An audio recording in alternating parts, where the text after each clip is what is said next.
Fala pessoal do grupo de estudos, vamos então para dar continuidade ao nosso curso de análise instrumental. Vamos agora para a nossa sexta aula de teórica, que envolvendo então agora a gente vai começar no assunto de potenciometria. Porém, antes de entrar diretamente na potenciometria, a gente vai fazer essa parte aqui de uma revisão. Mais voltado que eu chamei de introdução à eletroanalítica, também chamada de eletroquímica, que inclusive já tem uma playlist aqui no canal, na parte de Físico-Química 2, se você tem alguma dúvida. Toda a parte de pilhas e eletrólise está disponível para você acessar. Dúvidas sobre ΔE, oxidação, redução, agente redutor, agente oxidante, cálculo de ΔE, tudo isso está disponível para vocês aqui no canal. Mas eu irei dar aqui uma pincelada, uma resumida bem grande no que é importante para a gente aqui na potenciometria, aqui porque a gente vai usar em análise instrumental. Então vamos lá. A eletroanalítica, então, de fato, ela vai ser um conjunto de métodos analíticos quantitativos. Agora a gente está voltado, vai usar a eletroquímica para quantificação, baseado nas propriedades elétricas de uma solução em uma célula eletroquímica, né? Se a gente lembrar, né, uma célula eletroquímica, né, ela é baseada na transferência de elétrons, ou seja, o que caracteriza as reações redox. E as reações redox, né, chamadas reações de oxirredução, elas vão ter os seus processos de oxidação e de redução. Lembrando, o que é oxidação? Perda de elétrons. Redução, ganho de elétrons. Então, uma espécie vai perder elétrons para outra ganhar. O que vai caracterizar, então, o que a gente chama de agente redutor e agente oxidante. Agente redutor, aquele que vai sofrer a oxidação. Então, é sempre o processo oposto. Ou seja, agente redutor é quem provoca a redução se oxidando. O agente oxidante é quem provoca a oxidação sofrendo a redução. Então tá. Então aqui eu coloquei aqui o exemplo genérico, né, de semi-reações de oxidação e de redução, ou seja, um metal de um certo NOx se oxidando para o NOx N+1, liberando elétron. Esse elétron é absorvido por uma espécie negativa, uma outra espécie A, que tem uma certa carga X, e como ele ganha o elétron, o seu NOx diminui, ou seja, fica X-1. Aí aqui, para a gente achar a equação global, basta eu cancelar os elétrons e somar todos os termos de reagente e produto. Lembrando aqui que a gente sempre está voltado para o equilíbrio, porque a gente está buscando a quantificação. E essas espécies vão sempre estar em equilíbrio entre a sua forma oxidada e a sua forma reduzida, geralmente. Ok? Claro que vai haver uma certa tendência de sofrer mais um processo do que outro, só que a gente sempre tem que considerar esse processo de equilíbrio que é o nosso foco de estudo. Diante disso, além de relembrar essas questões, também é necessário a gente lembrar alguns conceitos lá da física, né, de algumas grandezas elétricas que a gente estuda. Geralmente física 3, que a gente está no curso técnico em química, que a gente está mais voltado para estudar essas grandezas, que são o potencial elétrico, que é justamente que aplicada às equações de redox, é a capacidade dessa reação gerar uma corrente elétrica, ou seja, gerar um fluxo ordenado de elétrons devido à chamada diferença de potencial, o que é justamente algo que é necessário para ocorrer o fluxo de elétrons. Então, o que é o potencial? É a tendência dos elétrons se moverem entre os eletrodos numa célula. A diferença de potencial, ou seja, é a diferença entre o potencial em um ponto e no outro, o que permite, ou seja, a diferença de carga, que vai permitir o fluxo de elétrons acontecer de um eletrodo para o outro. Já a corrente elétrica, ela mede justamente o fluxo ordenado de cargas ao longo do tempo. A gente pode relacionar tanto o potencial quanto a corrente elétrica através da chamada lei de Ohm, que é muito conhecida quando a gente estuda a parte de eletrostática, eletrodinâmica, que é U igual a R vezes I, ou seja, o potencial é igual a resistência elétrica vezes a corrente elétrica. A gente não vai utilizar essa fórmula aqui, mas é basicamente só para a gente lembrar alguns conceitos que são importantes a gente ter como base. Além disso, nas células eletroquímicas, vale destacar que essa relação ela nem sempre vai ser linear, até porque a gente está lidando com equilíbrio e não uma reação direta. E como a gente está trabalhando com equilíbrio, vai haver diferentes resistências ao longo do processo, como a característica das soluções. Por exemplo, uma solução pode ser mais viscosa do que a outra, as conexões que vão estar envolvidas, entre diversas outras características que vão influenciar para que essa relação da lei de Ohm não seja de forma linear, ok? Então sempre vai haver uma certa variação, ou seja, ela tende a esse comportamento, mas nem sempre vai ser. Agora, falando especificamente das reações de oxidação e redução propriamente dita, a gente precisa entender e relembrar o que vem a ser o potencial padrão, né? O potencial padrão é justamente o parâmetro que vai indicar a tendência de uma reação, de uma semi-reação, ocorrer. Então, a gente tem que lembrar, né, que existem potenciais padrão positivos e negativos. Quando o potencial padrão é positivo, indica que a reação tem uma ótima tendência de acontecer, ou seja, caracteriza uma reação espontânea. Agora, quando a gente tem um potencial negativo, significa que a reação não tende a acontecer, ou seja, ela tende a acontecer no sentido inverso, ou seja, é uma reação não espontânea. Então, quanto maior o potencial padrão, maior é a tendência de ocorrer no sentido direto. É o que eu acabei de explicar, explicando a diferença entre o potencial positivo e o potencial negativo. As condições, né, desse potencial padrão que é estabelecido são bem definidas, que são as concentrações a 1 mol por litro para soluções, para gases, pressão de 1 atm a uma dada temperatura, ok? Então, sempre essas condições devem ser estabelecidas. Lembrando que esse potencial padrão ele é definido a partir de comparação com o chamado eletrodo padrão de hidrogênio, onde o padrão de hidrogênio, no caso, é baseado na redução de dois prótons, liberando gás hidrogênio, e o seu potencial, por convenção, é 0,00 volts, ou 0 milivolts, tanto faz.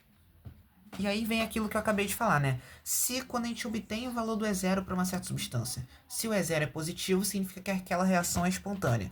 Lembrando que o E0 sempre indica o potencial padrão de redução. Então, se eu estou trabalhando apenas disse E0, lembra que é o potencial de redução. E além disso, então, se o E0 é positivo, a tendência é ótima para aquela espécie se reduzir. Agora, se o potencial ele é negativo, indica uma tendência de se oxidar. Ou seja, então significa que a reação não vai ser espontânea. Diante disso, quando a gente junta duas semicélulas formando uma célula eletroquímica, ou seja, se eu tenho uma espécie que se reduz e uma espécie que se oxida, eu estou gerando uma célula eletroquímica. Essa célula eletroquímica pode ser classificada de acordo com o ΔE apresentado, ou seja, a diferença de potencial. Então, a célula pode ser do tipo galvânica ou eletrolítica. As células galvânicas se caracterizam as pilhas que a gente estudava lá na físico-química. Então, elas vão apresentar um ΔE positivo, vai ser uma reação espontânea. Não, ela funciona na ausência de corrente elétrica, ou seja, a corrente elétrica é zero. E também a gente pode relacionar com uma outra grandeza que não é comum a gente ver, mas é a chamada energia livre de Gibbs, que ela vai ser negativa. Não precisa se preocupar quanto a isso, mas isso é um fator que, a depender de qual professor, da época do semestre, você pode acabar vendo essa grandeza. Então, basta você lembrar que se o ΔE é zero, o ΔG vai ser o oposto, vai ser negativo. Enquanto que numa célula eletrolítica, o característica as células, as eletrólises, né, que também a gente estuda na físico-química, a gente vai ter um ΔE negativo, caracteriza uma reação não espontânea, além disso, uma energia livre de Gibbs positiva, e é necessário uma corrente elétrica para que essa reação aconteça. Ou seja, é necessário fornecer uma energia para ela acontecer, ok? Então vamos lá. Continuando, a gente vai agora fazer um exemplo, no caso só para relembrar mesmo os conceitos. E aquilo que eu falei, né? Lembrando que se eu tenho potencial de redução, eu consigo calcular o meu potencial de oxidação. Basta eu trocar o sinal, ou seja, se o potencial de redução é menos potencial de oxidação, e vice-versa. Então, por exemplo, se eu tenho uma célula contendo eletrodos de cobre e zinco, que é o mais comum, né? A gente tem, por exemplo, aqui o potencial de redução do cobre, de cobre 2 a cobre 0, 0,337, e o potencial de redução do zinco 2+, para zinco 0, ou seja, 0,763 volts. Quem vai tender a se reduzir? Quem tiver o maior potencial padrão. O maior potencial padrão, obviamente, a gente percebe que é o do cobre, já que ele é positivo. O potencial de redução do zinco ele é negativo. Isso indica que ele vai tender a se oxidar. Então, como semi-reação do meu cátodo, a gente vai ter o cobre se reduzindo, ganhando 2 elétrons, gerando cobre 0. E aqui o potencial de redução dele. Já no anodo, a gente vai ocorrer a oxidação do zinco. O zinco vai ir para zinco 2+, liberando 2 elétrons. E aqui a gente tem o potencial de redução do zinco. Então, a gente pode também estabelecer a nossa chamada equação global. Basta fazer o quê? A gente somar. Então, a gente pode cortar aqui 2 elétrons com 2 elétrons, gerando cobre 2+, aquoso, mais zinco 0, em equilíbrio com zinco 2+, mais cobre 0. Então, essa seria a reação global do meu sistema. Agora, qual seria a diferença de potencial? A diferença de potencial a gente calcula como o potencial do cátodo menos o potencial do anodo. Pelo menos essa era a nomenclatura que a gente associava lá na fisicoquímica. A gente vai ver que aqui a gente vai ter uma nomenclatura um pouco diferente. Ou seja, então a gente vai ter o quê? Potencial do cátodo. A gente vai ter 0,337 menos potencial de redução do anodo, que é menos 0,763. Menos com menos vai dar positivo, então basta eu somar dando 1,10 volts. Sendo assim, o nosso ΔE, ele é um ΔE positivo, o que caracteriza uma célula galvânica ou uma pilha, como essa tinha nossa nomenclatura lá na FISC. Vale destacar que nem sempre aqui na potenciometria a gente vai estar trabalhando com o ΔE na forma de volts. Vai ser muito comum a gente ver agora o potencial sendo expresso em milivolts, tá certo? Então, para isso, é muito simples, basta a gente multiplicar esse valor e obter o seu respectivo dado. Não há nenhum problema quanto a isso. Não se preocupe em precisar fazer conversões. Basta você garantir que todas as unidades de potencial vão estar na mesma unidade. Você pode decidir trabalhar com volts ou com milivolts. Mas só estou destacando que é comum aqui na potenciometria trabalhar em milivolts. E outra coisa que é muito importante relembrar é a chamada ponte salina. A importância da ponte salina. A gente lembra, né, que a ponte salina ela tem a função de equilibrar as cargas. Tanto as cargas que estão saindo do cátodo, indo que estão transferindo de elétrons, e os que estão em solução. Então, ele vai ser um dispositivo que vai conectar as duas semicélulas e estabelecer o equilíbrio de cargas, minimizando o chamado potencial de junção líquida ou potencial de interface. Aí você pode perguntar, o que vem a ser esse potencial de junção que você está falando, Adri? Esse potencial vai ser agora um novo potencial que a gente vai estar estudando aqui na potenciometria, que ele vai ser um potencial que vai ser gerado a partir da ponte salina e através dos eletrodos de membrana que a gente vai discutir nas próximas aulas. Então, não existe em uma célula eletroquímica apenas o potencial de redução e o potencial de oxidação. Primeira coisa que a gente precisa quebrar aqui, que a gente precisa entender para dar prosseguimento na potenciometria. Também vai existir o chamado potencial de junção. E esse potencial de junção, ora pode ser desprezível, ora pode não ser desprezível, porque tudo vai depender do sistema, do meu método de análise. Então, mas isso vai ser conversa das nossas próximas aulas. Sendo assim, a ponte salina, ela vai consistir em um tubo de vidro fechado, geralmente aqueles tubos em U, como a gente consegue, a gente geralmente vê em pilhas, que a gente monta nos esquemas que a gente está estudando, e feito de material poroso nas extremidades, contendo uma solução de eletrólito forte no seu interior. Geralmente pode ser cloreto de potássio ou nitrato de potássio, ok? Notação da pilha. Bom, notação da pilha também é outra coisa que a gente também está acostumado a fazer. Se você lembra lá de físico-química, isso não vai ser um problema para você. Geralmente, à esquerda a gente apresenta o anodo, ou seja, quem está se oxidando. À direita, o catodo, quem está se reduzindo. Então, sempre a mesma coisa. Anodo, oxidação, catodo, redução. Então, vamos lá. Linhas verticais. O que são as linhas verticais no sistema?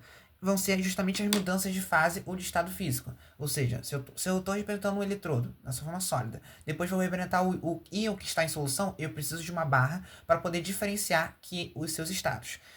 Vírgulas. Quando que a gente usa vírgula? Para separar espécies do mesmo estado físico. Então, por exemplo, eu tenho uma solução de ferro 3 que está se oxidando para ferro 2. Que está se reduzindo para ferro 2, perdão.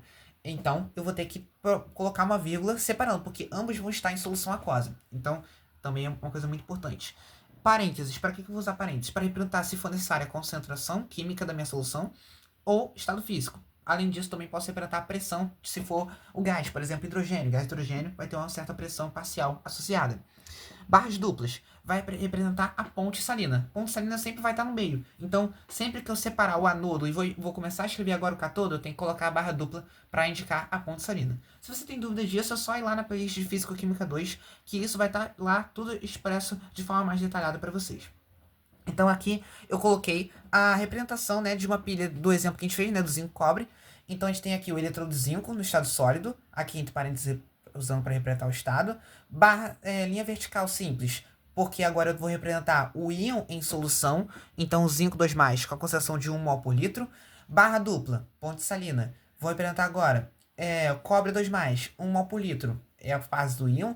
Linha vertical, mais uma vez, porque agora eu vou apresentar o eletrodo. O eletrodo é de cobre no estado sólido, ou seja, mudei o estado, linha vertical. Então, basicamente isso de representação, notação da pilha de revisão. Agora, a gente vai introduzir um novo conceito, que é a chamada atividade e a respectiva força iônica. Bom, quando a gente está trabalhando com soluções, nem sempre a gente tem o costume de falar, a concentração de tal solução é de 1 mol por litro. A concentração é tanto mol por litro, tantos gramas por litro, tantos ppm. Tá, mas nem sempre a real ação, a real atividade de uma solução é idêntica à sua concentração. Isso porque existe o que a gente chama de força iônica. A força iônica representa a concentração total dos íons em solução. Sendo assim, a gente tem inclusive uma fórmula para ela, que é justamente meio da concentração de um íon vezes a sua carga elevada ao quadrado, mais a concentração vezes a carga do íon elevado ao quadrado e assim por diante. Sendo assim, nem sempre essa força iônica ela é, como posso dizer, desprezível para o nosso sistema.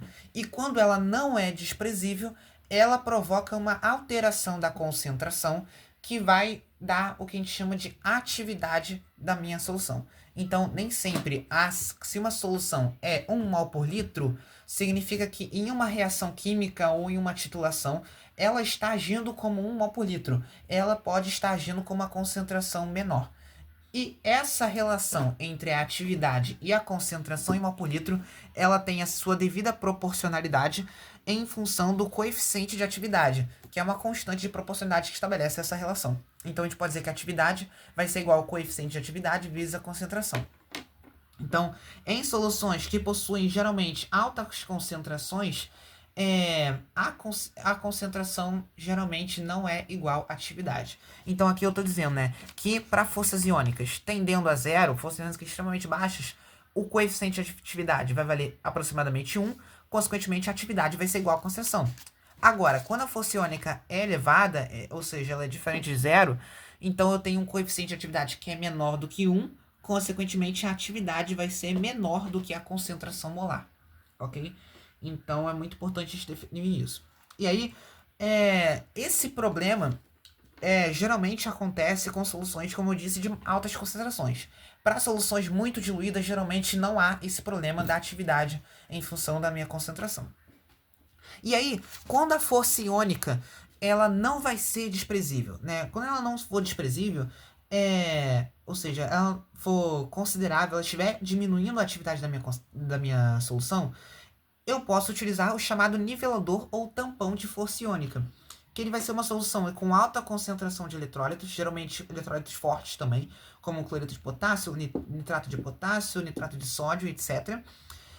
E eles vão ser responsáveis por minimizar esse efeito, ou seja, vai permitir que essa força iônica seja mais desprezível, ou seja, evite essa interferência no meu método de análise, ok? Então, basicamente, questões que envolvam como que eu posso evitar esse problema da força iônica, basta com que eu utilize um nivelador de força iônica, ou, como a gente já falou anteriormente, realizar a técnica de adição padrão, que também é outra alternativa que também pode minimizar esse efeito, ok?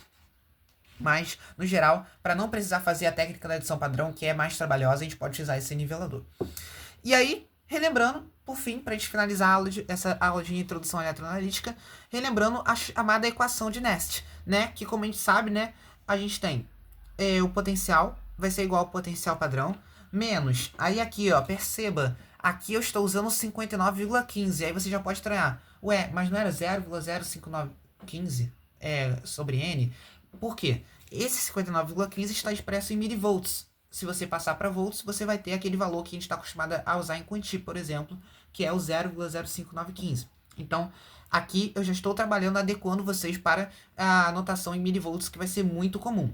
Então, vamos lá. 59,15 sobre N vezes o log da concentração dos produtos sobre reagentes. Geralmente, produtos é a espécie reduzida dividido pela espécie oxidada. Ou a gente também pode estabelecer para uma célula eletroquímica qualquer que o potencial da célula vai ser diferença de potencial padrão de redução, menos 59,15 sobre N vezes o log de K, ou log de Q, como é comum a gente trabalhar. Mas, basicamente, quando a gente utiliza essa notação, a gente precisa da equação global, saber quem é produto, saber quem é reagente. Então, aí a observação que eu coloquei, né? Nessas equações, tanto o potencial padrão, potencial, e o ΔE e ΔE0 são expressos em milivolts. E a utilização de concentração, como está aqui, ao invés da atividade, é válida somente para soluções diluídas. Pois, como eu disse, soluções altamente concentradas, a gente vai ter que representar como atividade. Por isso que eu mencionei para vocês a atividade, a relação entre a atividade e a concentração. E aí, uma coisa muito importante, né? Se a gente quiser, por exemplo, calcular a constante de equilíbrio de uma certa célula, basta a gente fazer com que o ΔE da célula seja zero. Então, e resolver a equação exponencial, o logaritmo, que vai se processar. Geralmente logaritmo, porque a gente está trabalhando com logaritmo aqui. Mas, se é uma questão pedir constante de equilíbrio, basta com que eu calcule aqui, eu considere o ΔE da célula igual a zero, porque vai ser uma situação de equilíbrio, como o próprio nome já diz, e aí eu consigo calcular a constante K por meio dessa equação que vai ser gerada. Bom, essa então foi a nossa aula de recapitulação de alguns conceitos que vão ser importantes e também já a introdução de conceitos novos que a gente vai utilizar aqui na potenciometria. E na próxima aula a gente dá início de fato a nossos conceitos principais, a teoria e o cálculo proveniente que a gente vai estar trabalhando com relação aos eletrodos, os diferentes tipos e as técnicas de quantificação. Se ficou alguma dúvida, deixa nos comentários para que eu possa responder você. Se gostou, deixe seu curtiu, se inscreve no canal e qualquer dúvida também, quiser revisar, estarei deixando aqui o link na descrição da playlist Físico-Química 2 para você estar acompanhando as aulas de eletroquímica. Então, até a próxima.